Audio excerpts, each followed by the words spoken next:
بسم اللہ الرحمن الرحیم۔ کتاب الوصایا، وصیتوں کی کتاب۔ یہ وصایا وصیت کی جمع ہے۔ اور وصیت کا کیا مطلب ہے؟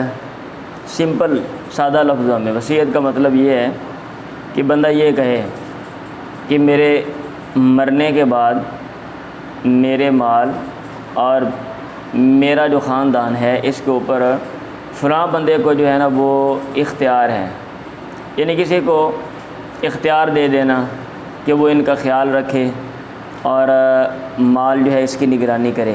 ایک تو وصیت یہ ہوتی ہے، اور دوسری وصیت یہ ہوتی ہے کہ بندہ یہ کہے کہ میرے مرنے کے بعد جب مال تقسیم ہو تو اس میں سے فلاں فلاں کو بھی حصہ دیا جائے، اور وہ لوگ ہوں جن کا حصہ شریعت نے نہ دیا ہو، جن کو شریعت نے وراثت میں شامل نہ کیا ہو۔ وصیت وصایسی سے ہے، وصایسی کا معنی ملانا ہوتا ہے۔ اب چونکہ ان میں میرا خیال ہے ایسے کیا گیا ہے کہ ایسے لوگ جو کہ ورثاء نہیں تھے ان کو مطلب کیا کہتے ہیں ورثاء کے ساتھ ملا دیا، تو اس لحاظ سے اس کو وصیت کہہ دیتے ہیں۔ یہ ایک بندہ جس کو اختیار نہیں تھا خاندان کے اوپر اور مال کے اوپر، اس کو با اختیار بنا دیا کہ آپ میرے مال میں یوں تصرف کرو، مرنے کے بعد آپ کر سکتے ہو، یہ میری اولاد جو ہے اس میں آپ میرے بیٹے یا میری بیٹی کا آپ مطلب ہے نکاح کر سکتے ہو، یا ان کا خیال کر سکتے ہو، یا ان کی تعلیم و تربیت کے حوالے سے، تو اس کو مطلب وصیت کہا جاتا ہے۔ وقال اللہ عز وجل، اور اللہ تعالیٰ نے کہا کتب علیکم اذا حضر احدکم الموت ان ترک خیرا الوصیۃ للوالدین، تم پر فرض کی گئی ہے جب تم میں سے کسی ایک کو موت حاضر ہو، ان ترک خیرا اگر وہ مال چھوڑے، کیا فرض کی گئی ہے؟ الوصیۃ وصیت للوالدین، ماں باپ کے لیے۔ اب یہ جو آیت ہے نا، یہ آیت کا ٹکڑا ہے، آگے ساری آیت آپ پڑھ لیں قرآن مجید میں نکال کے، تو اس میں جو بیسکلی جو باتیں بیان کی گئی ہیں وہ یہ ہے کہ وصیت فرض ہے، اور وصیت والدین اور کچھ اور لوگوں کے لیے وصیت ہے کہ مرنے والا وصیت کرے گا، مرنے والا وصیت کرے گا۔ لیکن یہ پہلے حکم تھا کیونکہ اس وقت والدین اور جو ہے نا باقی جو رشتہ دار ہیں اولاد کے علاوہ ان کے حصے مقرر نہیں تھے۔ جب شریعت نے حصے مقرر کر دیے، سورہ النساء کو جو دوسرا رکوع ہے اس میں وہ تفصیلاً وہ حصے بیان ہو گئے، تو اب ان کے بارے میں وصیت جو ہے وہ منسوخ ہو گئی، ختم کر دی گئی، ان کے بارے میں وصیت نہیں ہے۔ ایک بات۔ اب جو دوسری بات ہے وہ یہ ہے کہ ہم نے کہا دو چیزیں، ایک تو وصیت فرض ہے اور دوسری یہ تھا وصیت ان کے بارے میں فرض ہے۔ میری بات سمجھ آ رہی ہے؟ ایک ہے کہ وصیت فرض ہے اور دوسرا وصیت ان کے بارے میں فرض ہے کہ ہر بندہ ان کے بارے میں، ماں باپ وغیرہ وغیرہ ان کے بارے میں وصیت کرے گا۔ اچھا، ان کا حصہ مقرر ہوا تو ان کے بارے میں وصیت تو ختم ہو گئی۔ اب جو مطلب ہے وصیت جو ہے وہ کی گئی تھی، لکھی گئی تھی، کتبہ کا معنی لکھی گئی تھی۔ اچھا، اب اس کی کیا حیثیت ہے؟ مطلب ہے وصیت اب بھی کرنا ضروری ہے یا کہ نہیں ہے؟ تو کچھ علماء کرام نے یہ کہا ہوا ہے کہ وصیت جو ہے نا وہ اب بھی کتبہ کا معنی لکھ دی گئی، یعنی فرض کر دی گئی، اب بھی وصیت جو ہے وہ فرض ہی ہے۔ اور بہت سے لوگ ہیں ان کا خیال یہ ہے کہ نہیں، وصیت فرض نہیں ہے، یہ مستحب ہے۔ ہاں، اگر کسی کا کوئی مال وغیرہ دینا ہے، ایک بندے نے قرض دینا ہے یا ایک بندے کے پاس کسی کی امانت ہے، تو وہ وصیت کر سکتا ہے۔ اب اس کے اوپر وصیت کرنا فرض ہے، کیونکہ اگر وہ نہیں کرے گا تو اس کے پاس جو امانت ہے وہ جو اس کا مالک ہے اس تک نہیں پہنچے گی۔ تو اس طرح کا اگر کوئی مسئلہ ہے تو وہاں پہ وصیت جو ہے وہ فرض ہے، ادروائز وصیت فرض نہیں ہے۔ بات سمجھ آ رہی ہے؟ ہاں جی۔ تو یہ کچھ باتیں تھیں، اور اب آگے جیسے جیسے باتیں آئیں گی پھر انشاءاللہ ہم دیکھتے جائیں گے۔ چلیں، الا جانفن، اس آیت میں جانفن کا لفظ آ گیا ہے تو اس کی امام بخاری تفسیر کرتے ہیں۔ جانفن کا معنی ہوتا ہے میلن، جھکاؤ، مائل ہونا، اور متجانب کا لفظ بھی آتا ہے، اسی مناسبت سے قرآن مجید میں وہ بیان کر دیا کہ متجانف کا معنی مائل ہونے والا، مائل ہونے والا۔ چلیں،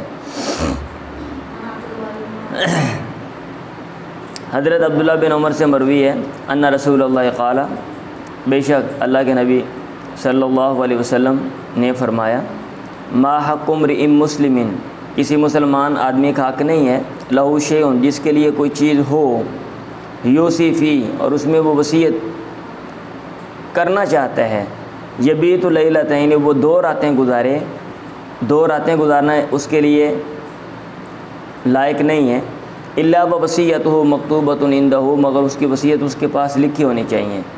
مطلب یہ ہے کہ اگر ایک بندے کے پاس کوئی چیز ہے، کوئی مال ہے، اور اس میں وہ وصیت کرنے کا ارادہ رکھتا ہے، تو اس کو چاہیے کہ وہ 2 دن بھی نہ گزریں، وہ وصیت لکھ دے، کیونکہ موت کا کوئی پتہ نہیں ہے۔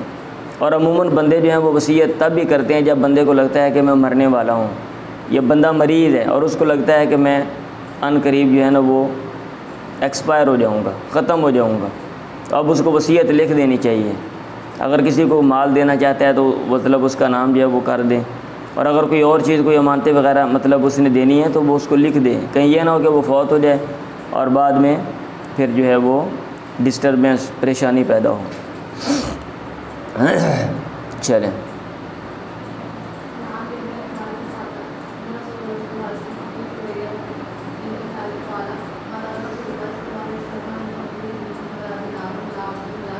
اچھا، یہ اس میں حاشیے میں نے کہا حاشیے مطلب ہم باتیں لکھتے ہیں نا، یہ دیکھ لینی چاہیے، تو یہ انہوں نے بھی وہ باتیں لکھی ہوئی ہیں، کہتے ہیں یہ جو حدیث ہے طیبی نے کہا فی تخصیص لیلتین تسامح فی ارادۃ المبالغۃ، یعنی مبالغے کے ارادے سے 2 جو ہے نا کیا کہتے 2 راتیں بول دیں، ای لا ینبغی ان یبیت لیلۃ، مبالغہ کرتے ہوئے یہ کہہ دیا نا۔ اچھا، وقت تسامحنا فی هذا المقدار فلا ينبغي ان يتجاوز عنه، مطلب 1-2 راتیں جو ہے نا اتنا تو گنجائش ہے کہ اس سے زیادہ جو ہے نا وہ مناسب نہیں ہے، کہنے کا یہ مطلب ہے۔ وفی حث علی الوصیۃ، اور اس حدیث میں ترغیب دی گئی ہے وصیت کی۔ یہ جو حدیث ہے نا ما حق امرئ مسلم له شیء یوصی فی، اس میں ترغیب ہے کہ اگر ایک بندے نے وصیت کرنی ہے وہ وصیت کرے۔ اب یہ وہی بات ہے، والجمہور انہا مندوبۃ، جمہور یہ کہتے ہیں کہ یہ مندوب ہے، اور والظاہریۃ انہا واجبۃ، میں نے کہا نا کچھ لوگوں نے کہا کہ ابھی بھی وصیت جو ہے وہ کرنا واجب ہے، اور بہت سے لوگ کہتے ہیں کہ نہیں، یہ جو ہے نا یہ واجب نہیں ہے۔ چلے آگے اور بات ہے کہ یہاں آدمی کا کیوں کہا، عورت کا کیوں نہیں کہا، آگے وہ باتیں لکھی ہوئی ہیں۔ ہاں جی، چلے آپ بھی دیکھ لیا کریں نا خود۔ عن عمرو بن الحارث خاتان رسول اللہ صلی اللہ علیہ وسلم، حضرت عمر بن حارث جو کہ اللہ کے نبی کا سالہ ہے، اخی جویریہ بنت الحارث، جویریہ بنت الحارث کا بھائی، قال، اس نے کہا ما ترک رسول اللہ عند موتی درہما ولا دینارا، اللہ کے نبی نے موت کے وقت کوئی درہم و دینار، ولا عبدا ولا امتا، کوئی لونڈی غلام، ولا شیئن، اور کچھ اور نہیں چھوڑا، الا، ہاں مگر، بغلۃ البیضاء، سفید خچر، و سلاح اور اسلحہ، و اردن، اور زمین، جعلھا صدقۃ، آپ نے ان تمام کو صدقہ کر دیا، آپ نے ان تمام کو صدقہ کر دیا۔ مطلب یہ ہے کہ آپ نے یہ جو چیزیں ہیں نا، یہ جن چیزوں کا تعلق مطلب تبرکات کے ساتھ ہے، یعنی یہ چیزیں جو ہیں وہ چھوڑی، یہ، اور جو باقی جو چیزیں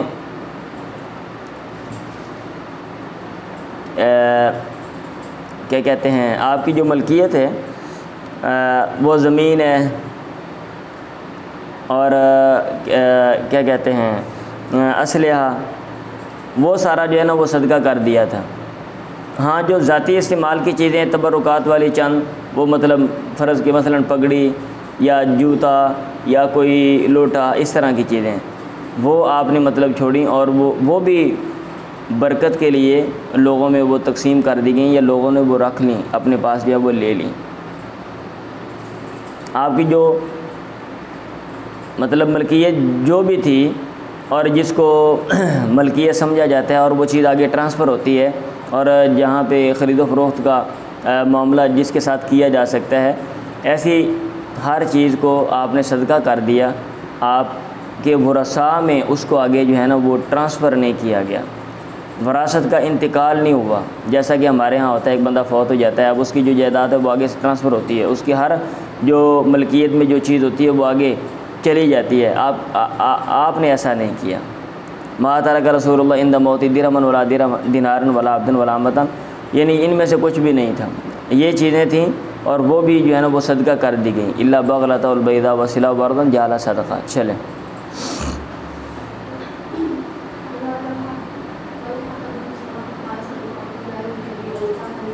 اچھا، یہ تبصرہ کر رہے ہیں کہ اس کا وصیت کے ساتھ کیا تعلق ہے، اس میں تو کوئی وصیت کا ذکر ہی نہیں ہے، تو کہتے ہیں فَإِن قُلْتَ، اگر تو کہے گا ما وجہ تعلقی بباب الوصیت، قلت میں کہوں گا حیث لا مال لا وصیت بھی، جب آپ نے مال ہی نہیں چھوڑا تو وصیت آپ نے کیا کرنی ہے، وصیت آپ نے کیا کرنی ہے۔ اس مناسبت سے امام بخاری یہاں پہ یہ حدیث لے کر آئے ہیں۔ ہاں جی، اور میں نے سوال کیا، حدثنا طلحہ بن مصرف قال سألت عبد اللہ بن ابی اوفا، میں نے سوال کیا عبداللہ بن ابی اوفا سے، هل کان نبی اوصا، کیا اللہ کے نبی نے وصیت کی تھی؟ انہوں نے کہا نہیں۔ میں نے کہا کیف کتب علی الناس الوصیت، لوگوں پر وصیت کیسے جو ہے وہ لکھی گئی؟ لوگوں کو کہا گیا کہ یہ وصیت کرو اور آپ نے وصیت نہیں کی، او امروا بالوصیت، یا لوگوں کو کیسے حکم دیا گیا وصیت کرنے کا؟ تو انہوں نے کہا اوصا بکتاب اللہ، اللہ کے نبی نے وصیت کی تھی کتاب اللہ کی، جو بندہ جو چیز چھوڑے گا تو وصیت ہوگی۔ انہوں نے مال نہیں چھوڑا تو مال کی وصیت نہیں کی، کتاب اللہ چھوڑی تو کتاب اللہ کی وصیت کی۔ ہاں جن کے پاس مال ہے اور وہ وصیت جو ہے نا وہ کرنا چاہتے ہیں تو وہ اس میں وصیت کریں۔ چلیں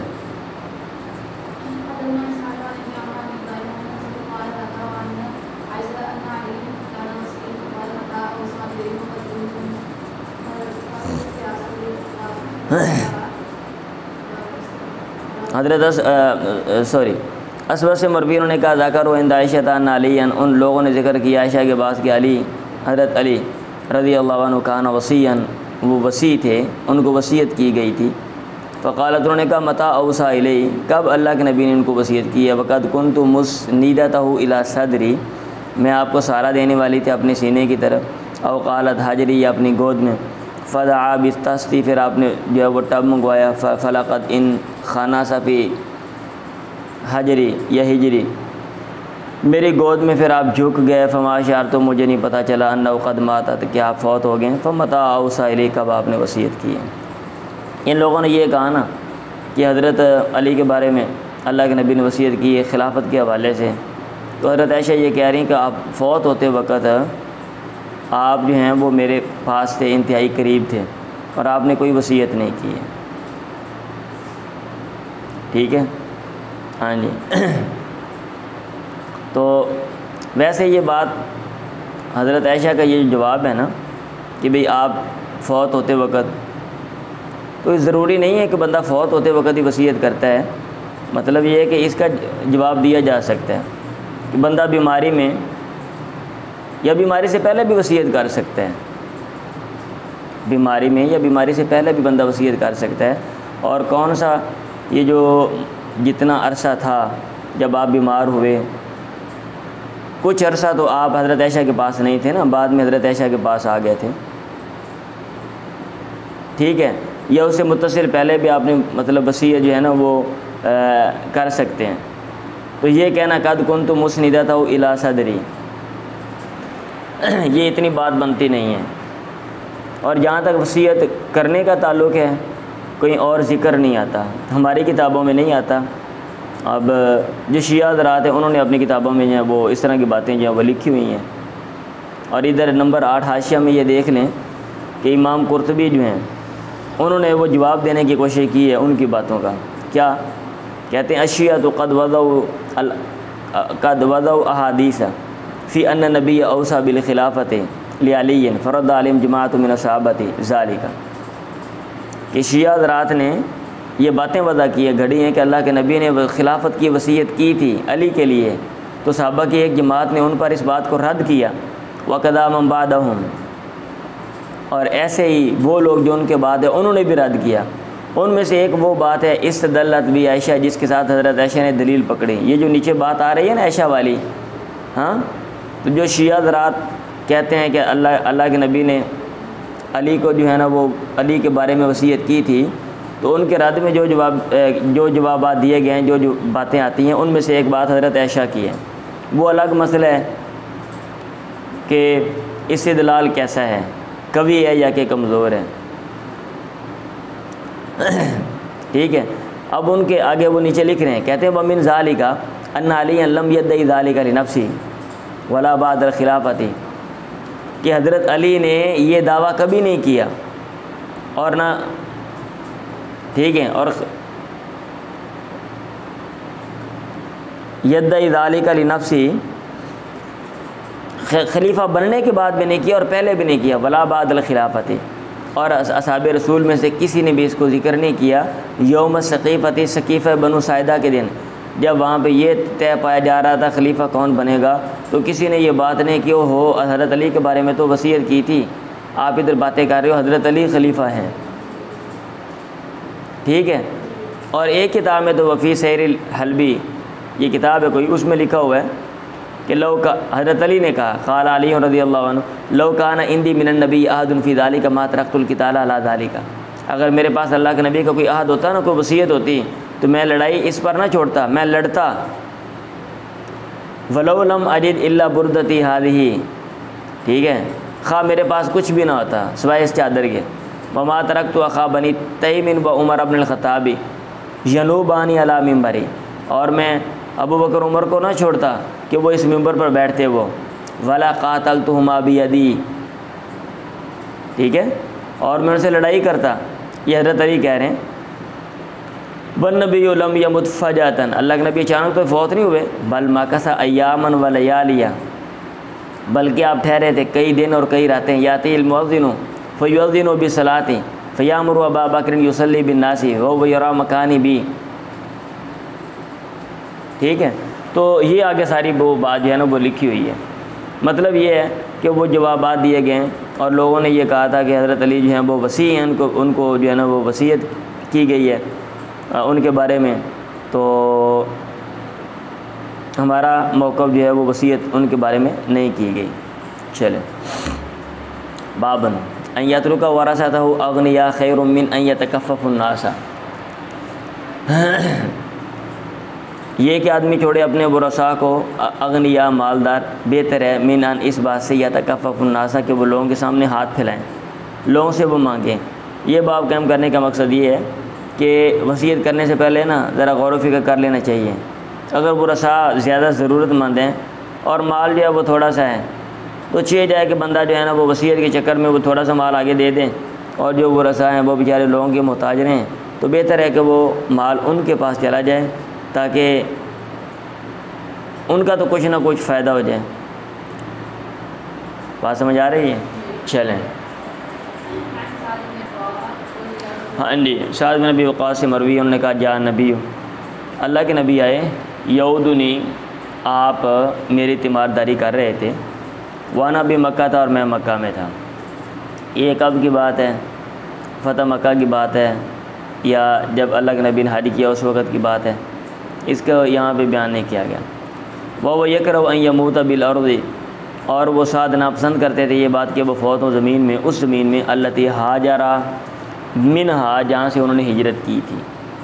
تو آپ نے فرمایا یا وہ یکرہ ان یموت بالارض، اللہ کے نبی ناپسند کرتے تھے، یہ بھی ہو سکتا ہے نا کہ آپ ناپسند کرتے تھے یہ بات کہ وہ فوت ہوں وہاں پہ. تو پھر آپ نے کہا یرحم اللہ ابن افرا، ابن افرا پہ اللہ رحم کرے. میں نے کہا یا رسول اللہ اوصی بمالی کلی، میں اپنے سارے مال کی وصیت کر دوں، میرے ورثاء نہیں ہیں. آپ نے کہا لا نہیں. قلت، میں نے کہا فشطرو، پھر آدھا کافی ہے. آپ نے کہا لا نہیں. قلت، میں نے کہا فسلو، تو پھر سلوس، تیسرا حصہ. آپ نے کہا سلوسو، تیسرا حصہ ٹھیک ہے. وہ سلوسو کثیرن، اور تیسرا حصہ بھی زیادہ ہے، اور تیسرا حصہ بھی زیادہ ہے. انکا، بے شک تو، ان تدا ورثتک اغنیاء، یہ کہ اپنے ورثاء کو مالدار چھوڑے، خیرن بہتر ہے، من ان تدعہم آلتن، کہ تو چھوڑے ان کو آلتاً محتاج یتکففون الناس فی ایدیہم، وہ لوگوں کے سامنے ہاتھ پھیلائیں، یتکففون الناس فی ایدیہم، مطلب یہ کہ لوگوں کے سامنے اپنے ہاتھ دراز کریں۔ وَإِنَّكَ مَهْمَا أَنفَقْتَ مِن نَفَقَةٍ، تو نے جو بھی خرچ کیا، کوئی بھی خرچ، فَإِنَّهَا صَدَقَةٌ، وہ صدقہ ہے، یقیناً وہ صدقہ ہے، حتی اللقمۃ، یہاں تک کہ ایک لقمہ، التی ترفعها الی فی مراتک، جو تو بلند کرتا ہے، الی فی مراتک، اپنی بیوی کے منہ کی طرف۔ وعسى اللہ، امید ہے کہ اللہ تعالیٰ، قریب ہے کہ اللہ تعالیٰ ان یرفعک، تجھے اٹھائے، بلند کرے، تجھے اٹھائے اور تجھے صحت یاب کرے، فینتفع بک الناس، پھر تیرے ذریعے بہت سے لوگ فائدہ اٹھائیں، ویضر بک آخرون، اور تیرے ساتھ بہت دوسرے جو ہیں ان کو نقصان ہو۔ ولم یکن لہ یومئذ الا ابنۃ، اور ان کی سعد کی اس دن یا ان دنوں نہیں تھی الا ابنۃ، مگر ایک ہی بیٹی، تو ان کی ایک ہی بیٹی تھی، اس لیے سعد جو ہے وہ پوچھ رہے ہیں کہ میں مال کی جو ہے نا وہ وصیت کر دیتا ہوں، اوروں کو مال جو ہے فلاں فلاں کو مل جائے، تو آپ نے کہا نہیں، کوشش کرو کہ جو ورثاء ہیں ان کو زیادہ سے زیادہ ملے، ٹھیک ہے۔ ہاں جی، ایک بات تو یہ ہے، اور دوسری یہ چیز اس میں سمجھ آئی کہ جو وصیت ہے وہ زیادہ سے زیادہ جو ہے نا وہ تیسرے حصے کی جا سکتی ہے، اس سے زیادہ نہیں کی جا سکتی، ٹھیک ہے۔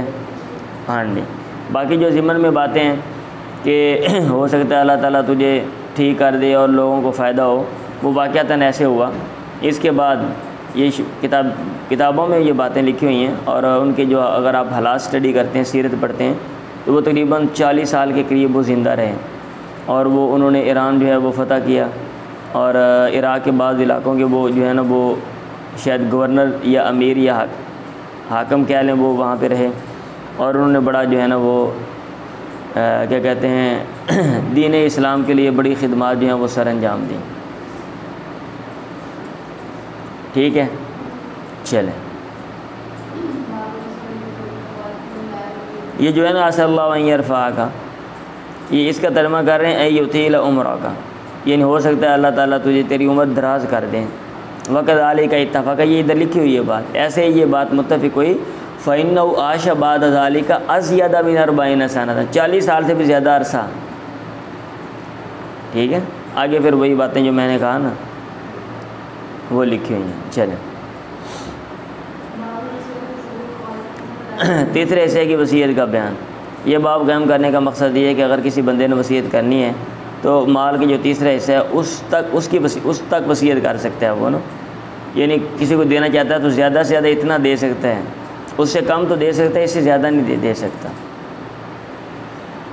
حسن نے کہا لا یجوز للذمی وصیۃ الا الثلث، ذمی کے لیے بھی وصیت جائز نہیں ہے مگر تیسرے حصے کی، یعنی جو غیر مسلمانوں کے علاقے میں رہتے ہیں، اگر ان میں سے کوئی بندہ وصیت کرنا چاہتا ہے تو وہ بھی تیسرے حصے کی وصیت ہی کرے گا۔ ابن عباس نے کہا امر النبی ان یحکم بینہم، یہ دلیل دے رہے ہیں ایسا کیوں کہا گیا کہ ذمیوں کے بھی احکامات یہ ہیں، لیکن مجھے بہرحال یہ بات نہیں سمجھ آتی، کیونکہ یہ جو آگے بات ہے نا اللہ کے نبی کو حکم دیا گیا یحکم بینہم کہ وہ فیصلہ کریں ان کے درمیان بما انزل اللہ، اس کے مطابق جو اللہ نے اتارا، اور اللہ تعالیٰ نے فرمایا وان یحکم بینہم بما انزل اللہ، بھئی یہ تو تب ہے نا اگر وہ فیصلہ کروانے کے لیے آئیں۔ اب ایک ذمہ وہ گھر میں بیٹھا ہوا ہے، ٹھیک ہے، اور وہ فوت ہو رہا ہے، وہ وصیت کر رہا ہے، اب ان کے جو وراثت کے معاملات ہیں یا جو ان کے عائلی خاندانی جو فیملی سسٹم والے جو قاعدے ہیں، ٹھیک ہے، یا مذہبی جو معاملات ہیں وہ تو ان کے مذہب کے مطابق ہی چلیں گے نا۔ اب ہمارے احکامات ان کے اوپر تو لاگو کہاں کیسے ہوں گے، ہمارے احکامات تو نہیں نہ ہوں گے۔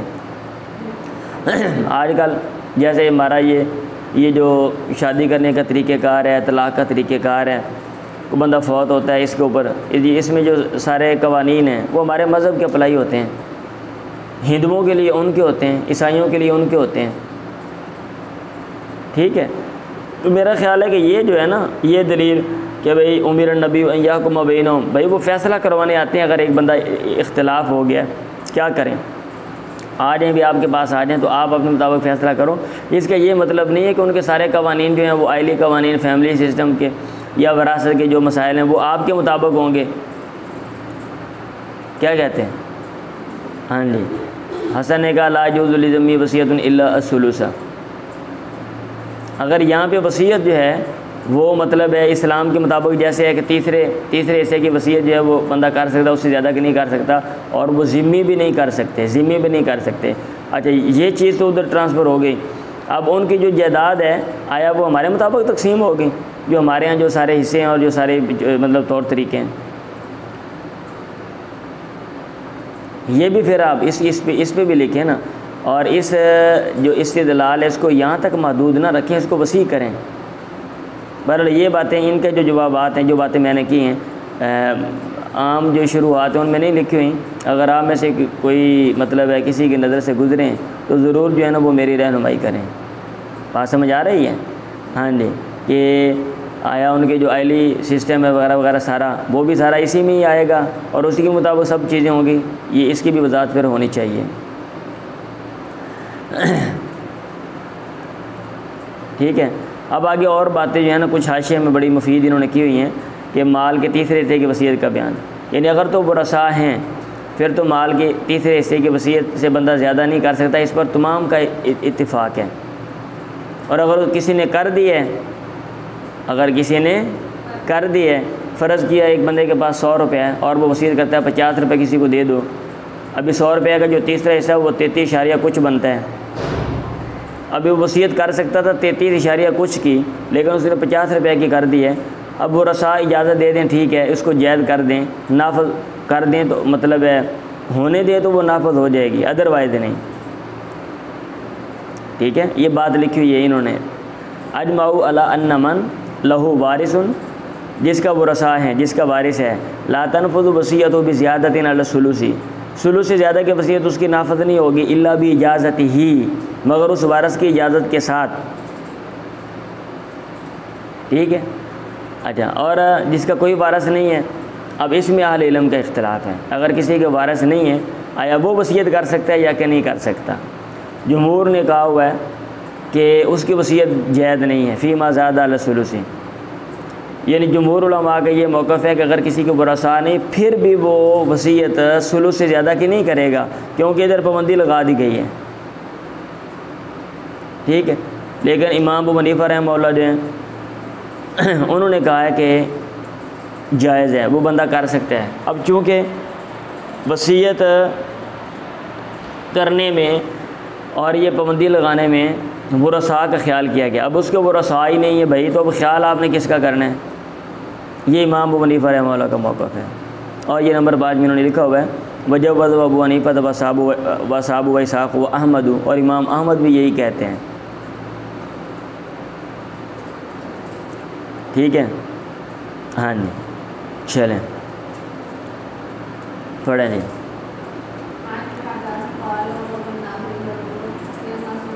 اگر لوگ کمی کریں چوتھے حصے تک تو اچھی بات ہے، لأن رسول اللہ قال، کیونکہ اللہ کے نبی نے فرمایا الثلث، تیسرا حصہ ٹھیک ہے، والثلث کبیر او کثیر، اور تیسرا حصہ بھی زیادہ ہے۔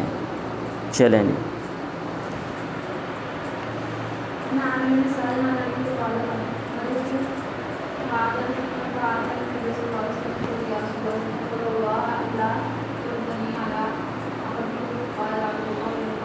ہاں جی، عامر بن سعد نے اپنے باپ سے بیان کیا، وہی پیچھے والی حدیث ہی ہے۔ انہوں نے کہا مریض تو میں بیمار ہو گیا، فعادنی النبی، اللہ کے نبی نے میری عیادت کی، فقلت، میں نے کہا یا رسول اللہ ادعو اللہ ان لا یردنی علی عقبیہ، آپ اللہ سے دعا کریں اللہ تعالیٰ مجھے اپنی ایڑیوں پر نہ لٹائے، کہیں ایسا نہ ہو کہ میں ادھر ہی فوت ہو جاؤں مکہ میں۔ آپ نے کہا لعل اللہ یرفعک، کا شاید اللہ تعالیٰ تجھے اٹھائے، وینفع بک ناسا، نہ تیرے لیے بہت سے لوگوں کو نفع دے۔ میں نے کہا ارید ان اوصیہ، میں وصیت کرنے کا ارادہ رکھتا ہوں، وانما لی ابنۃ، میری ایک ہی بیٹی ہے۔ ویسے جب یہ فوت ہوئے تھے نا اس وقت ان کے پتہ نہیں کتنے بچے تھے، کافی زیادہ تھے، 15 16 17 کی شاید ذکر آتا ہے، بعد کی بات ہے۔ وانما لی ابنۃ، میں نے کہا اوصی بنصف، آدھے مال کی وصیت کروں، آپ نے کہا نصف کثیر، آدھا تو زیادہ ہے۔ میں نے کہا فثلث تیسرے، کالا ثلث تیسرا ٹھیک ہے، وثلث کثیر و کبیر، انہوں نے کہا فوص الناس بثلث فجاز ذالک لہم، پھر لوگوں نے ثلث کی وصیت کی اور یہ چیز ان کے لیے جائز ہے۔ چلیں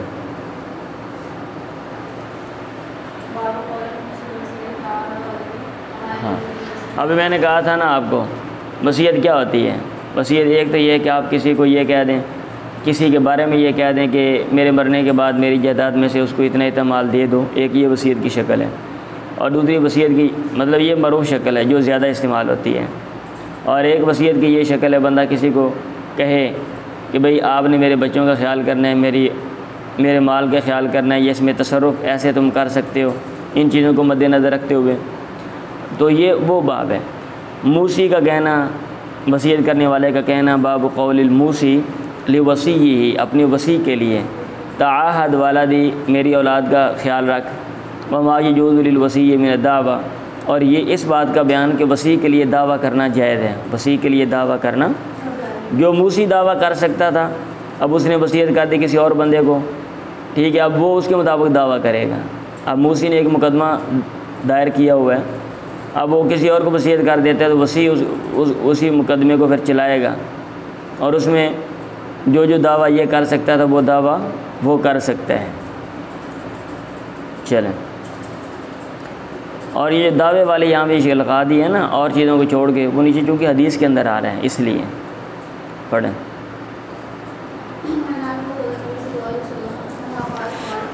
حضرت عائشہ نے کہا کانا عتبہ بن ابی وقاص، عتبہ بن ابی وقاص نے عاہدہ الی اخیہ، اپنے بھائی سعد بن ابی وقاص کو عاہدہ وصیت کی تھی، ان ابن ولیدتی زمعۃ منی، کہ زمع کی لونڈی کا جو بیٹا ہے منی وہ میرا ہے، فاقبضہ الیک، اس کو اپنے قبضے میں لے لینا، یہ کہا تھا۔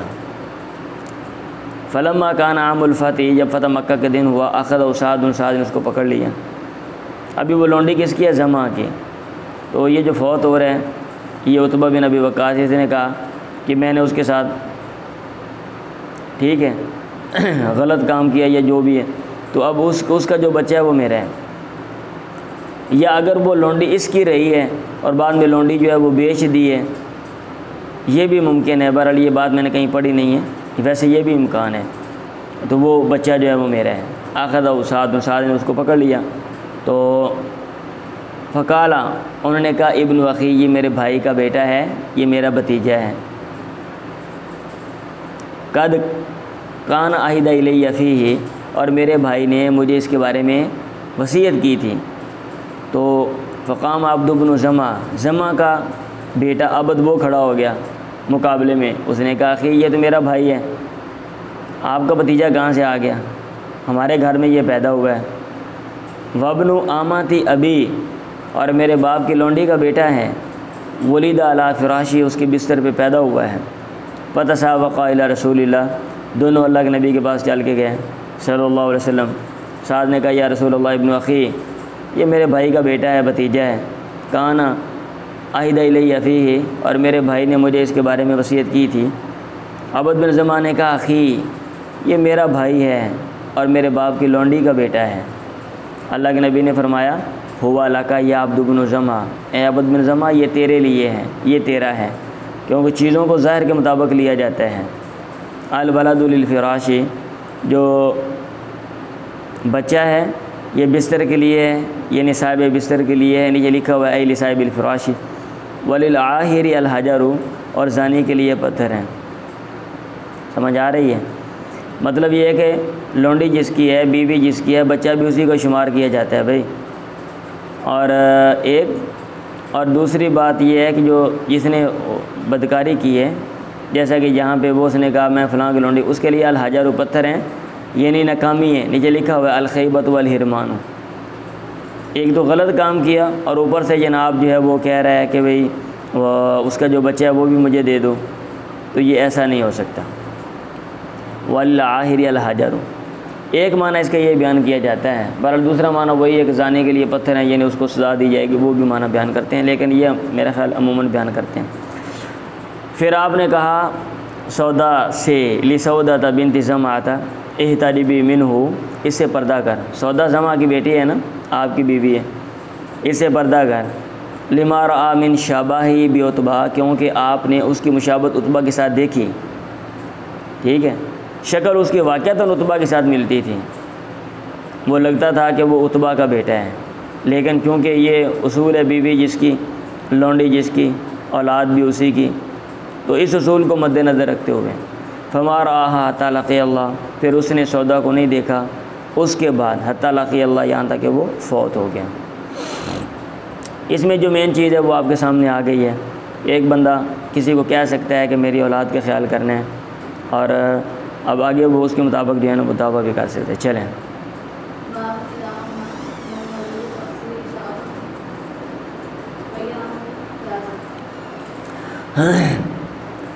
جب مریض اشارہ کرے اپنے سر کے ساتھ اشارتاً بینتاً، واضح اشارہ جازت، تو یہ جائز ہے۔ یہ باب قائم کرنے کا مقصد یہ ہے، اگر ایک بندہ وصیت کرتا ہے، اشارے کے ذریعے وصیت کرتا ہے، تو اس کا بھی اعتبار کیا جائے گا۔ اگر ایک بندے نے اشارے کے ذریعے کوئی وصیت کی ہے، تو جیسے ایک بندہ بول کے وصیت کرتا ہے یا لکھ کے وصیت کرتا ہے، اس کا اعتبار ہے، اس کا بھی اعتبار ہے، اشاروں کا بھی اعتبار ہے۔ چلیں، یہ امام بخاری رحمہ اللہ نے شاید اس لیے باب قائم کی ہے، ادھر شاید لکھا ہے نہیں، کچھ لوگوں نے یہ کہا ہوا کہ نہیں اشارے کا اعتبار نہیں ہے۔ کچھ لوگوں نے کہا اگر ایک بندہ بولنے والا ہے نا تو وہ بول کے وصیت کرے گا، تو پھر اگر وہ ٹھیک ہے، اگر کوئی گونگا ہے پہلے سے اشارے کرتا ہے تو وہ اشاروں سے اگر کرتا ہے نا تو اس کے اشاروں کا اعتبار ہے، یہ کہا ہوا ہے، ٹھیک ہے۔ اگر ایک بندہ صحیح ہے، اس نے وصیت کرنی ہے، تو بھائی وہ وصیت کیا کہتے ہیں، وہ واضح انداز میں اس کی وصیت ہونی چاہیے۔ اب یہ نہیں کہ ایک بندے کو فالج پڑ گیا، اس کو بولا نہیں جاتا، اور وہ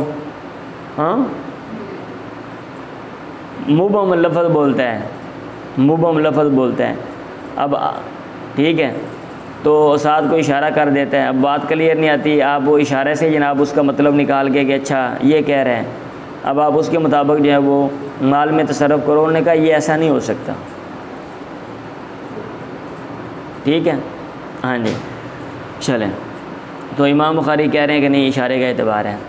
حضرت انس سے مروی ہے کہ ایک یہودی ان یہودین رد راس جاریۃ بین حجرین، ایک یہودی نے ایک لڑکی کا سر کچل دیا دو پتھروں کے درمیان، وہ دو پتھروں کے درمیان رکھ کے نا، یا اس کو لٹا کے کہیں پہ گرا کے، تو ایک نیچے پتھر تھا، اوپر سے پتھر مارا، جناب وہ سر اس کا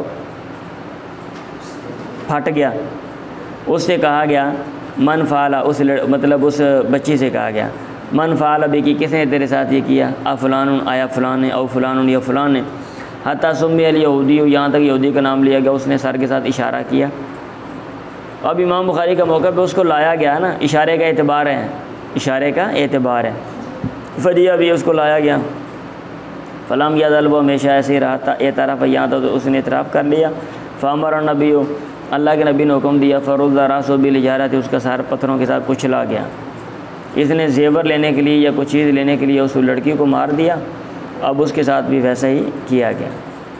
چلیں، اب جو لوگ یہ کہتے ہیں اشارے کا اعتبار نہیں، وہ اس حدیث کا آگے سے پھر وہ جواب دیتے ہیں کہ یہاں پہ اشارہ کیا تو اشارے کے بعد آگے تحقیق کی، اور جب تحقیق سے بات ثابت ہوئی تو پھر آپ نے چونکہ اس کو سزا دی، فلم یزل حتی اعترافا۔ اس لیے یہ جو صرف اشارہ ہے نا، ہم یہ نہیں کہہ سکتے کہ اشارے کی بنا پر جو ہے وہ سزا دے دی، یہ وہ آگے سے یہ رپلائی کرتے ہیں وہ۔ چلیں، وارث کے لیے وصیت نہیں ہے ہمارے مطابق جو اہل سنت ہیں، کہ جن کا ایسا مقرر ہے، پہلے شریعت نے ان کو مال دے دیا، اب ان کو اور کیوں مال دینے؟ اگر آپ نے وصیت کرنی ہے تو آپ اوروں کے لیے، اور ان کے بارے میں وصیت نہیں ہو سکتی۔ چلیں جی، ہاں، مال اولاد کے لیے ہوتا تھا، وکانت الوصیۃ للوالدین، وصیت ماں باپ کے لیے تھی۔ فنسخ اللہ من ذالک ما احبا، اللہ تعالیٰ نے ختم کر دیا اس میں سے ما احبا، جو اللہ نے چاہا، جو اللہ نے پسند کیا۔ وجعل للذکر مثل حظ الانثیین، اللہ تعالیٰ نے مذکر کے لیے حصہ دو مونسوں کے حصے کے برابر کر دیا۔ وجعل للابوین، اور ماں باپ کے لیے کیا لکل واحد منہما ان میں سے ہر ایک کے لیے سدسا چھٹا حصہ مقرر کیا، وجعل للمرأۃ الثمن عورت کے لیے بیوی کے لیے آٹھواں والربع اور چوتھا حصہ مقرر کیا، وللزوج اور خامند کے لیے شطر آدھا والربع اور چوتھا حصہ مقرر کیا۔ تو مطلب یہ ہے کہ جن کے حصے مقرر ہیں اب ان کے بارے میں وصیت نہیں ہے، اب ان کے بارے میں وصیت نہیں ہے، اور وصیت کرنے کا توق بھی نہیں بنتا جب سب لوگوں کا خیال کرنا ہے نا۔ اب آپ بولیں بھی فلاں وارث کے اتنے مسئلے مسائل ہیں تو ٹھیک ہے، باقی لوگوں سے پوچھ لو، ہر بندے کے مسئلے مسائل ہوتے ہیں، ہر بندے کے مسئلے مسائل نہیں ہیں، ہر بندے کے مسئلے مسائل ہیں۔ ہاں جی چلیں، اگر آپ مسئلے مسائل دیکھو گے تو پھر تو جو ہے نا کیا کہتے ہیں، یہ معاملہ خراب ہو جائے گا۔ ہر ایک بندہ کہے گا میرے مسئلے زیادہ ہیں، دوسرا کہے گا میرے مسئلے زیادہ ہیں، تیسرا کہے گا جی میرے جو ہیں وہ مسائل زیادہ ہیں۔ اب آپ کیا کریں گے وہاں پہ؟ باب صدقۃ عند الموت، موت کے وقت صدقے کا بیان۔ یہ باب قائم کرنے کا مقصد یہ ہے کہ موت کے وقت صدقہ کرنا جائز ہے، لیکن بہتر یہ ہے کہ بندہ پہلے صدقہ کرے۔ چلیں،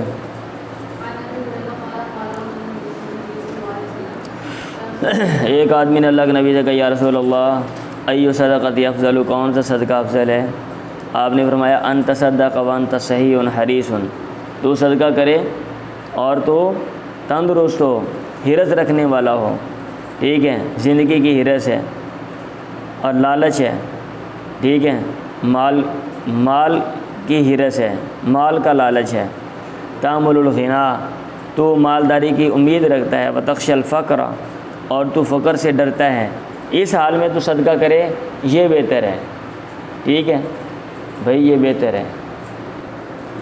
ولا تم ہل بھی لکھا ہوا ہے ادھر، ولا تم حال بھی پڑھ سکتے ہیں، اور تم مولت ولا تم حالو، اور تجھے مولت نہیں دی جائے گی حتی اذا بلغت الحلقوم، یہاں تک کہ جب موت حلق کو پہنچے گی، ٹھیک ہے، یا اس کا مطلب یہ ہے کہ ولا تمہل، اور تمہل کا معنی آتا ہے تمہل یا تمہل مبالغہ کرنا، مطلب یہ بھائی لکھا ہوا ہے کہ ولا تمہل بھی پڑھا گیا ہے، اب مبالغہ نہ کر، اب جناب صدقات خیرات ہو رہے ہیں، حتی اذا بلغت الحلقوم، یہاں تک کہ جب وہ حلق کو موت پہنچ جائے، قلت تو کہ لفلان انقضا ولی فلان انقضا، فلاں کے لیے اتنا، فلاں کے لیے اتنا، وقد کان علی فلان، حالانکہ وہ فلاں کا ہی ہے، مال فلاں کا ہے، اب تو وہ فلاں کا مال ہو گیا، اب تیرے کہنے کا کوئی فائدہ نہیں ہے، اب سارا مال جو ہے وہ تو کر ہی نہیں سکتا، کیونکہ مرنے کے قریب ہے، انسان کے اوپر پابندی ہے، اب ورثاء کا جو حق ہے مال کے ساتھ اب وہ متوجہ ہو گیا ہے، تو بہتر یہ ہے کہ جب انسان تندرست ہو اس وقت جو ہے وہ صدقہ کرے، ٹھیک ہے چلیں، اور ولا تم حال بھی پڑھ سکتے ہیں، ولا تم حالو، تمہیں مہلت نہیں دی جائے گی، ٹھیک ہے، ولا تم حالو یا ولا تمہل، تو مبالغہ نہ کر، اب صدقات نہ کر زیادہ۔ ہاں جی چلیں جی، اللہ تعالیٰ کا یہ قول من بعد وصیت یوصی بہا او دین، وصیت کے بعد جو وصیت کی جاتی ہے، او دین یہ قرض کے بعد یہ جو ورثاء کے حصے ہیں یہ دیے جائیں گے۔ اب یہ جو باب قائم کیا ہے، جیسا کہ نیچے یہاں پہ آپ دیکھ رہے ہیں، امام بخاری رحمہ اللہ یہ کچھ تابعین کے اقوال لے کر آئے ہیں۔ امام بخاری یہ بتانا چاہتے ہیں کہ ایک بندہ جو فوت ہونے والا ہے نا، تو جیسے وہ اس کی وصیت کا اعتبار ہے، ایسے اس کے اقرار کا بھی اعتبار ہے۔ اگر وہ اقرار کرتا ہے کہ میں نے فلاں کے پیسے دینے ہیں، فلاں وارث کے پیسے دینے ہیں، یا کسی اور بندے کے پیسے دینے ہیں، تو اس کے اقرار کا اعتبار ہے۔ اب امام بخاری رحمہ اللہ نے یہ باب کیوں قائم کیا؟ کیونکہ بعض لوگوں نے یہ کہا ہوا ہے کہ بھئی مرنے والے مریض جو مطلب ہے مرنے کے قریب ہے، اور وہ بندہ جو ہے نا کیا کہتے ہیں، مریض کیا ہے یا قریب المرگ آپ کہہ لیں، اس کے اقرار کا اعتبار نہیں ہے، ورثاء کے حق میں اقرار کا اعتبار نہیں ہے۔ اگر وہ یہ کہتا ہے کہ بھئی فلاں وارث کتنے پیسے دینے ہیں تو یہ ٹھیک نہیں ہے، کیونکہ بدگمانی ہوگی۔ دوسرے ورثاء یہ کہیں گے یہ مرتا ہوا جان بوجھ کے یہ کہہ گیا ہے کہ میں نے فلاں بھائی کے یا اپنے بیٹے کے یا اپنے مطلب ہے کیا کہتے ہیں اپنی ماں کے یا اپنی بیوی کے میں نے پیسے دینے ہیں، یا فلاں جو چیز میرے پاس ہے وہ فلاں کی ہے، وہ بدگمانی کریں گے۔ ہاں اگر کسی اور کے بارے میں وہ یہ کہتا ہے کہ میں نے مسٹر الف کے، مسٹر بے کے، مسٹر تے کے میں نے پیسے دینے ہیں، وہ ٹھیک ہے، کیونکہ وہ خام خواہ بندہ جو ہے نا کسی کے بارے میں ایسا نہیں کہہ سکتا کہ بھئی جو ہے نا وہ ورثاء کو ہٹا کے کہ جو میری جائیداد ہے یا میرے پیسے ہیں وہ فلاں کو دے دیے جائیں۔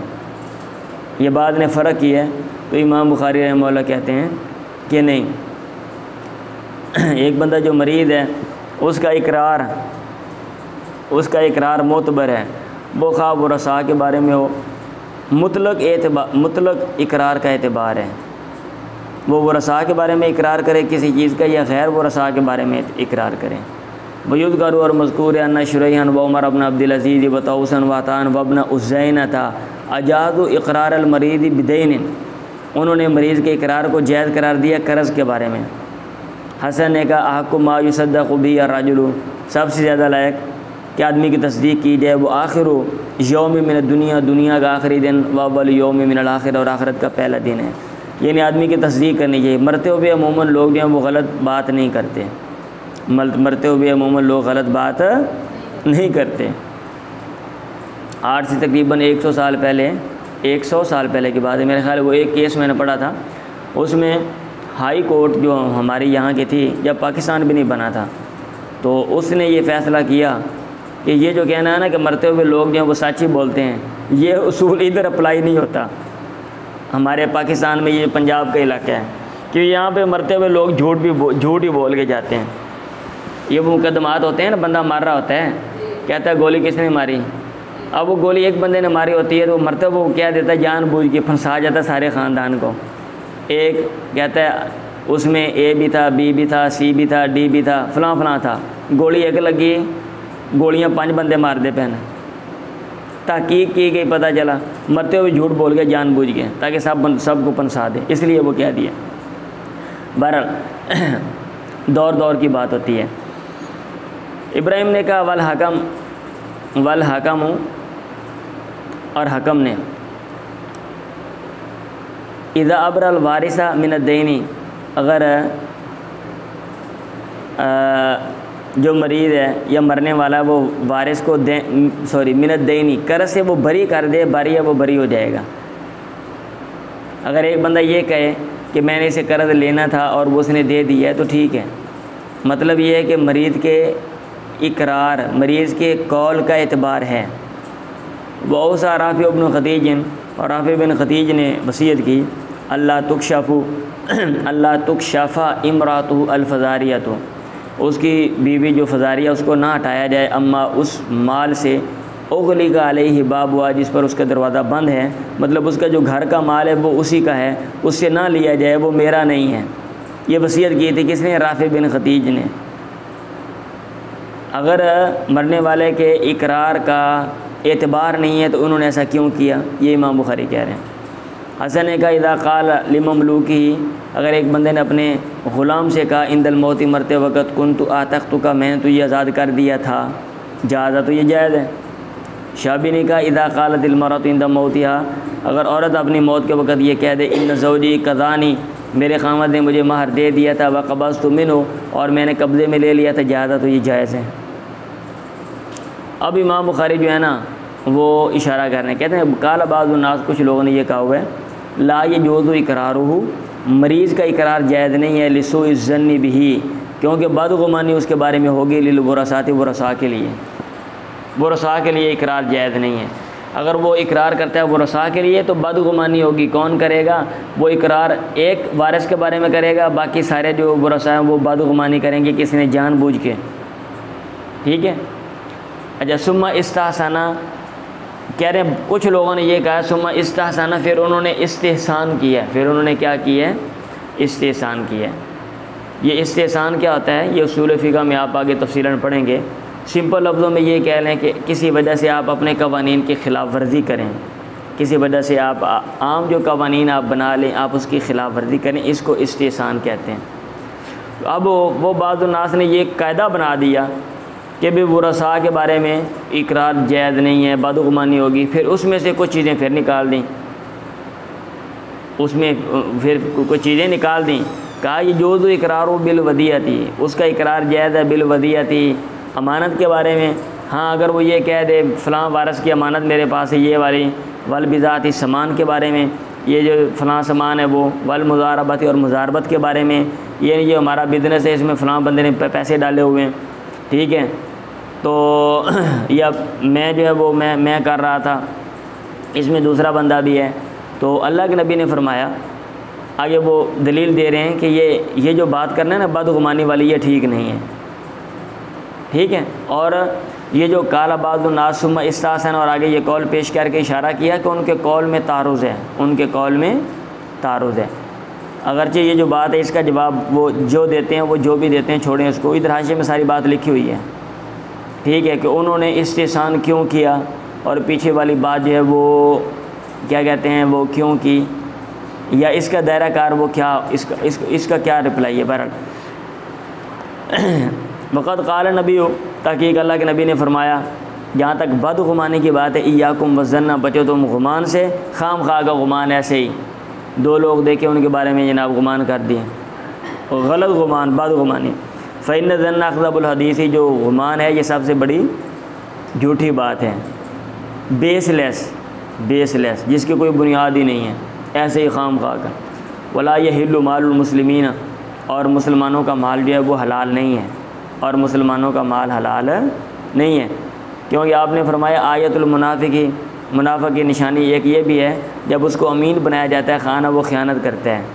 اب اگر اس کے پاس کسی کا مال ہے، ٹھیک ہے، اب اس کو چاہیے کہ وہ خیانت نہ کرے، وہ بتائے، ٹھیک ہے، بول کے ہی بتائے گا نا بھی یہ فلاں کا مال ہے، اقرار کرے گا وہ، آپ کیوں نہیں اعتبار کرتے ہو؟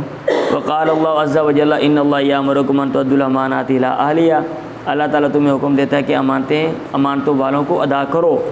فلم یخص وارثا ولا غیرہ، اللہ تعالیٰ نے وارث کو اور غیر وارث سے خاص نہیں کیا، اللہ تعالیٰ نے خاص نہیں کیا وارث کو اور نہ اس کے غیر کو، اللہ نے یہ نہیں کہا کہ وارث ایسا کریں دوسرا نہ کریں۔ تو جب یہ جنرل رول ہے، ٹھیک ہے، تو اقرار جو ہے وہ کسی قسم کا بھی ہو وہ اقرار کا اعتبار ہے، یہ امام بخاری رحمہ اللہ کہہ رہے ہیں۔ چلیں آگے وہ حدیث عن ابی ہریرہ عن نبی قال آیت المنافق ثلاث اذا حدث کذب واذا اؤتمن خان واذا وعد اخلف، جب بات کرتا ہے جھوٹ بولتا ہے، امانت دی جاتی ہے خیانت کرتا ہے، اور جب وعدہ کرتا ہے تو خلاف ورزی کرتا ہے۔ چلیں ٹائم کیا ہو گیا؟ ہاں جی پڑھنا یہ سبق پورا کر لیں میرا خیال ہے۔ چلیں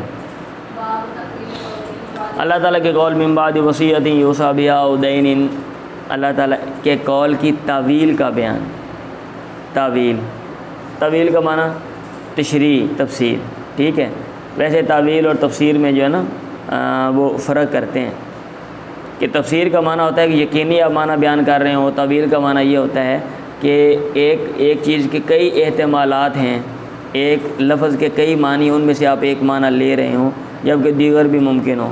یہ میرا خیال چھوٹا سا ڈفرینس جو ہے نا وہ کیا کہتے ہیں بیان کیا جاتا ہے۔ یہ باب قائم کرنے کا مقصد یہ ہے کہ قرآن مجید کی آیت میں وصیت کا ذکر تو پہلے آیا، قرض کا بعد میں آیا، لیکن قرض پہلے دینا ہے، قرض کی اہمیت زیادہ ہے، قرض ادا کرنا یہ فرض ہے اور وصیت کرنا یہ نفل ہے، تو فرض پہلے ہوتا ہے، اس لیے مذکور اللہ کے نبی نے قضاء بالدین، قرض کا فیصلہ کیا قبل الوصیت، وصیت سے پہلے۔ وقولو، اور اللہ نے بھی کہا ہے ان اللہ یامرکم ان تؤدوا الامانات الی اہلیہا، اللہ تمہیں حکم دیتا ہے کہ امانتوں والوں کو امانتیں دو، ٹھیک ہے، تو وہ فرض ہے، امانت پہلے دو۔ فاداء الامانات، آگے تبصرہ کر رہے ہیں، امانت کی ادائیگی آپ کو زیادہ حقدار ہے من تطوع الوصیت، وصیت کی نفل سے، اور اللہ کے نبی نے فرمایا لا صدقۃ الا عن ظاہر غنی، کوئی بھی صدقہ نہیں ہے مگر غنا کے بعد، مالداری کے بعد۔ صدقہ آپ تب کریں جب آپ کے پاس مال ہو۔ اب وہ قرض ہے، وہ تو کسی اور کا مال ہے، آپ کا مال ہی نہیں ہے، تو صدقہ آپ کہاں سے کر رہے ہو، کہاں سے وصیت کر رہے ہو؟ اور ابن عباس نے کہا جو غلام ہے وہ وصیت نہیں کرے گا، لا یوصل عبد، وہ وصیت نہیں کرے گا الا باذن اہلی، مگر اپنے گھر والوں کی اجازت کے ساتھ۔ مطلب یہ کہ اجازت دیں گے تو پھر وہ وصیت کر سکتا ہے نا، ٹھیک ہے؟ ہاں جی، اجازت کے بغیر وصیت نہیں کر سکتا۔ کیوں؟ کیونکہ وصیت نفل ہے بھائی، وصیت نفل ہے۔ اور اللہ کے نبی نے فرمایا العبد راعن، جو غلام ہے، رائن وہ نگران ہے، فی مال سید، اپنے آقا کے مال میں نگران ہے وہ۔ اب اس میں فلا یجوز التبرع فیہ، ٹھیک ہے، مطلب یہ ہے کہ اس میں وہ نفل جو چیزیں وہ نہیں کر سکتا، صدقات نہیں کر سکتا، فلا یجوز التبرع فیہ بخلاف اداء الدین الواجب علیہ۔ چلیں، قرض وہ دے سکتا ہے، قرض وہ دے سکتا ہے، ہاں جی۔ یہ لمبی حدیث میں پڑھ دیں۔ حکیم بن نظام نے کہا سألت رسول اللہ، میں نے اللہ کے نبی سے کچھ مانگا، فآتانی، آپ نے مجھے دے دیا۔ ثم سألت، پھر میں نے مانگا، فآتانی، پھر آپ نے مجھے دے دیا۔ پھر آپ نے مجھ سے کہا یا حکیم و حکیم ان ھذا المال خادر حلو، یہ مال میٹھا ہے، سرسبز ہے۔ فمن اخذہ بسخاوۃ نفس، جو اس کو لیتا ہے یا جس نے اس کو لیا نفس کی سخاوت کے ساتھ، دل کی سخاوت کے ساتھ، بورک لہ فیہ، اس کے لیے اس میں برکت ڈالی جاتی ہے۔ لالچ نہیں تھا لیکن کسی نے دیا تو وہ لے لیا، دل اس کا بے نیاز ہے، لالچ نہیں ہے۔ ومن اخذہ بشراف نفس، اور جس نے اس کو لیا نفس کے جھانکنے کے ساتھ، نفس کے لالچ کے ساتھ، لم یبارک لہ فیہ، اس کے لیے برکت نہیں ڈالی جاتی۔ جو یہ کہتا ہے مجھے فلاں چیز مل جائے اور وہ بھی چیز مل جائے اور وہ لیتا ہے، اس کی حبس پوری نہیں ہوتی، اس کی ہرس پوری نہیں ہوتی۔ وَكَانَ كَالَّذِي يَأْكُلُ وَلَا يَشْبَعُ، اور یہ بندہ اس بندے کی طرح ہوتا ہے جو کھاتا ہے ولا یشبع، اور سیر نہیں ہوتا، اور سیر نہیں ہوتا، مطلب اس کا پیٹ نہیں بھرتا۔ وَالْيَدُ الْعُلْيَا، اور پھر نصیحت کی، کوشش کرو لینے کے اوپر توجہ نہ دو، دینے کے اوپر توجہ دو۔ اور آپ نے کہا اوپر والا ہاتھ بہتر ہے من الید السفلی، نیچے والے ہاتھ سے۔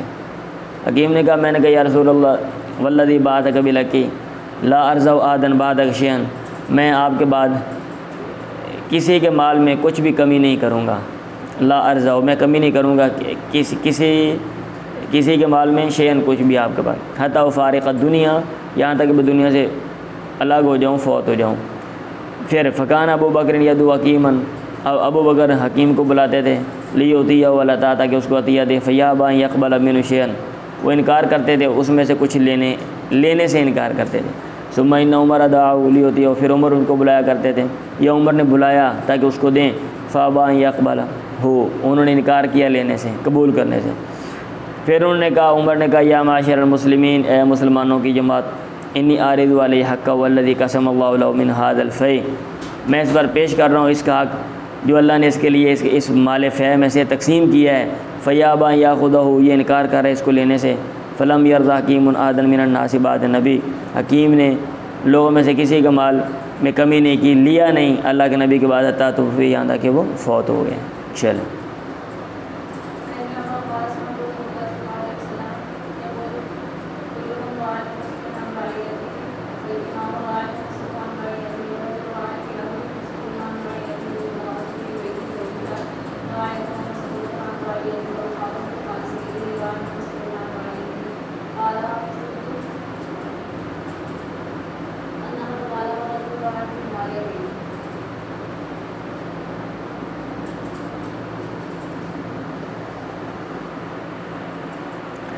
اچھا یہ جو حدیث ہے اس کا باب کے ساتھ کیا تعلق ہے؟ بڑا باریک سا تعلق ہے بھائی، چنگا تعلق نکالا ہے ادھر۔ یہ کہہ رہے ہیں امام بخاری کا استدلال یہ ہے کہ اوپر والا ہاتھ بہتر ہے نیچے والے ہاتھ سے۔ جس نے قرضہ لینا ہے نا وہ اوپر والا ہاتھ ہے، اور جس نے وصیت میں لینا ہے وہ نیچے والا ہاتھ ہے، کیونکہ قرضہ لینا اس کا اپنا حق ہے، اور جس نے وصیت میں لینا اس کا اپنا حق نہیں ہے۔ تو جس کا اپنا حق ہے اس کا ہاتھ اوپر ہے، اوپر والا ہاتھ بہتر ہے نیچے والے ہاتھ سے، اس لیے پہلے قرضہ دیا جائے گا، بعد میں وصیت پر عمل کیا جائے گا۔ امام بخاری نے چھکا لگا دیا یہاں پہ، چھکا، آپ کو کرکٹ کا پتہ نہیں نا، اس لیے یہ کرکٹ والوں سے پوچھیں آپ، ٹھیک ہے؟ ہاں جی، وہ بڑا باریک سا تعلق ہے ویسے۔ چلیں، عن ابن عمر قال سمعت رسول اللہ یقول، میں نے سنا اللہ کے نبی سے آپ فرما رہے تھے، کلکم راعٍ، تم میں سے ہر ایک نگران ہے، و مسئول، اور جواب دہ بھی ہے، ذمہ دار ہے، ان رعیتی، اپنی رعیہ کے بارے میں، ان کے بارے میں جن کے اوپر جو ہے نا اس کو نگران مقرر کیا گیا ہے۔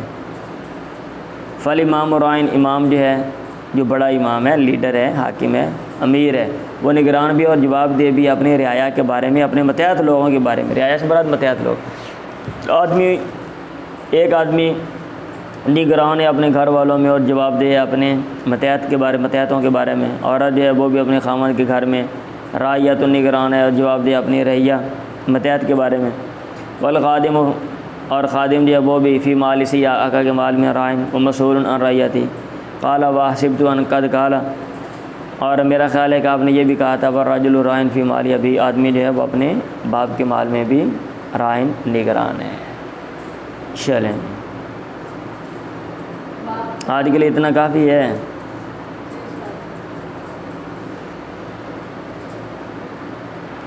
اچھا، یہ جو آخری حدیث ہے نا، اس میں اس کا کیا تعلق ہے باب کے ساتھ، کہ بھئی باب میں یہ ہے کہ قرض پہلے اور وصیت بعد میں، تو یہاں بھی بڑا باریک سا استدلال ہے۔ یہ نمبر کدھر گیا، یہ نمبر 13 میں انہوں نے یہ لکھ رہے ہیں، یہ جو اللہ کے نبی کا ارشاد ہے، العبد راعٍ فی مال سیدی، مطلب یہ ہے کہ جو مال ہے اس میں جو غلام ہے، کیا کہتے ہیں، اس کا حق بھی وہ بستا ہے، وہ نگران ہے، لہذا اس کا حق بھی ہے، اور جو اس کا جو مال کا مالک ہے اس کا حق بھی ہے، لیکن مال کے مالک کا حق جو ہے وہ مقدم ہے۔ مال کے ساتھ دو حق وابستہ ہیں، ایک غلام کا حق اور ایک مالک کا حق، لیکن مالک کا حق مقدم ہے۔ ایسے وہ جو مال ہے اس میں وصیت بھی مطلب اس کے ساتھ منسلک ہے اور قرض بھی، تو قرض جو ہے وہ مقدم ہے، قرض مقدم ہے۔ یہ امام بخاری کا جو استدلال ہے، یہ نمبر 13 میں انہوں نے جو ہے نا یہ وجہ جو ہے وہ بیان کی ہے۔